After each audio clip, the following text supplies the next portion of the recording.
So a big story this week. Atul and Rajesh Gupta, two of the big fish implicated multiple times in state capture, are behind bars in Dubai. We know their South African lawyers are already with them, and it's expected they will make a bid for bail soon. Arrested on an Interpol Red Notice request from South Africa, if they are extradited and stand trial, it will be arguably the biggest case and the best opportunity to bring state capture culprits to book. But there's many a slip twixt the cup and the lip, and the next moves by the National Prosecuting Authority will be key to keeping the men behind bars and returning them to South Africa. I'm joined now by the spokesperson for the NPA, Mthunzi Mhaga. Mr. Mhaga, good evening, and thank you very much for joining us. Let's focus on the Guptas, actually, to start with. Has the NPA sent a crack team to Dubai?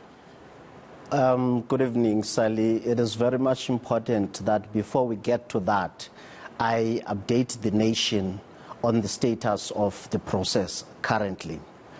Of importance is a significant development that we have submitted a provisional request warrant to the UAE, because when the people that are being looked for, that is the fugitives, have been arrested, whilst the extradition application is being processed, it's important that a provisional request warrant be submitted to that nation.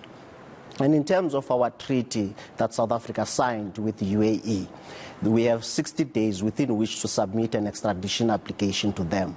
That process is underway. It is at a very sensitive and advanced stage.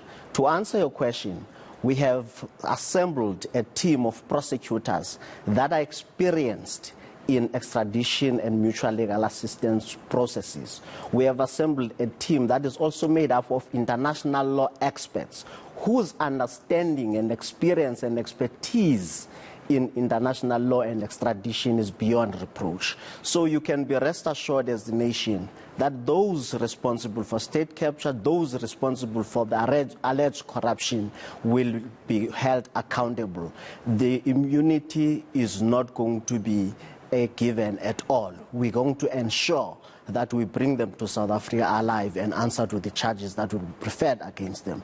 And of course, those charges are contained in the provisional request warrants and the extradition application documents that will be submitted. But you must understand that extradition by its nature is a very complex and protracted process that involves the executive in the context of a central authority that processes extradition. It involves DICO, it involves our High Commissioner in the UAE, it involves contact with Prosecutor General that side, the Ministry of Justice that side, and the courts that side. So it's going to be quite a protracted process. We are ready and prepared to go through this journey. All right. So is there a team from the NPA in Dubai at the moment?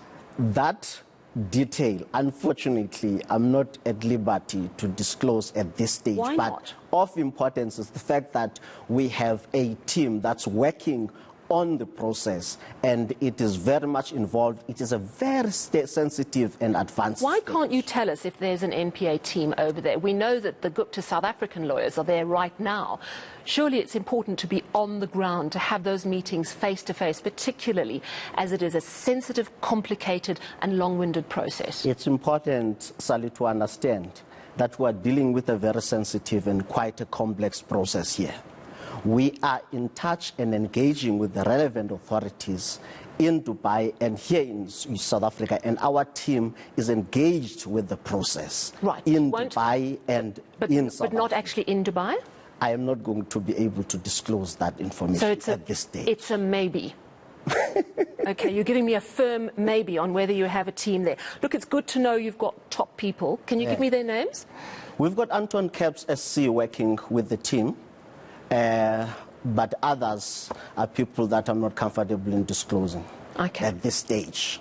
So my understanding is that the first big hurdle really is to make sure that the Gupta brothers don't get bail. Because if they get bail, well, they've already proven they're a flight risk. What are you doing to stop that? We have indicated that our team of prosecutors and international law experts, they are engaging the authorities there. They are providing them with all the relevant information that they will need to mount a fight against them being released on bail. And first thing that we had to do was submitting that provisional request warrant, which is in their possession, in order to be able to mount a fight against them being released on bail. Obviously, they are fugitives. We've been looking for them all over and for quite a protracted process and a long time.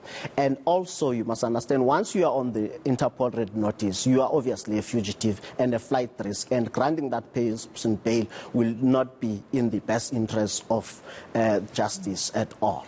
When is the bail application? Do you know yet? We don't know that at this stage yet. You know, we have seen oppositions to extraditions before. We've seen it with Shepherd Bushiri saying, Shrindiwani, yes. I will, you know, people are prejudiced. And the Guptas could say, we are reviled in South Africa. We will not get a fair, reviled, hated. We will not get a fair trial. Do you see any opposition that they could launch that might get in your way? Have you thought of all the options? The fact that they've been fugitives for such a long time, it's a clear indication that they're going to resist coming to South Africa. Hence, the National Director of Public Prosecutions has had to ensure that an experienced team of international law experts on extradition is assembled to work closely with our counterparts in the UAE to resist any attempt by them to evade justice and not to finally come to South Africa and face the full might of the law. So you're telling me there's a strong team, you guys have got everything together. Did you know about the arrest of the two Gupta brothers before Karen Maughan of News 24 released the information on social media? We knew about it. So why didn't you tell us before? For obvious reasons, because at that stage it was a very sensitive stage and strategically it would not have been the right thing to do.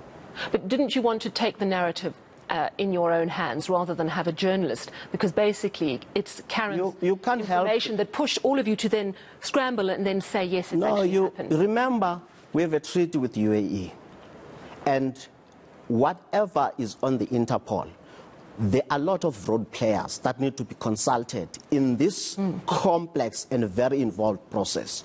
You can't then get excited and be emotive about it and run to the media and announce an arrest without consulting all the road players within the criminal justice system in South Africa and abroad. So that strategically for us worked. It's unfortunate that it leaked. Okay, now I understand.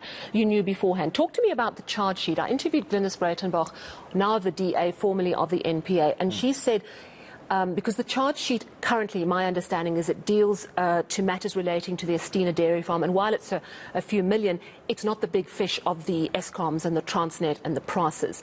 How long have you got to build up a really comprehensive charge sheet? Because what she told me is that once you've submitted that charge sheet, you can't bring them back to South Africa and say, oh, and another thing. It has to be full and final. Is that correct? That information is contained in the extradition application. So there's more to it? That was submitted to the UAE. I see. So it's not that we are going to submit it. It's not just the Estina, there's more? There's a possibility that there could be more. Okay. Talk to me about the third brother, Ajay Gupta. Is he also wanted? Do you know where he is? When's he going to be arrested? At this stage, for security reasons and obvious reasons, I am not going to get into the details of an investigative aspect of the process. But you can confirm you're looking for him? I can't confirm, I can't deny that. Was he on the red notice, the Interpol red notice? I can't confirm or can't deny that at this stage. Sounds intriguing.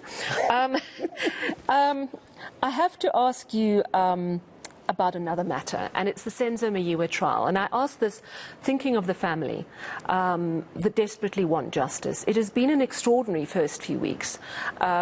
We've seen Advocate Tefo making alarming allegations that Kelly Khumalo, who isn't even a suspect officially on docket 1, pulled the trigger by accident.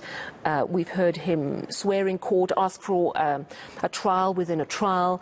And now, yesterday, the news of a second docket. Now, I wonder if you can just explain what this means, because our understanding is that there were 2 lines of investigation. Now, I know that would have been the police that did that, possibly to flesh out the 2 strongest theories.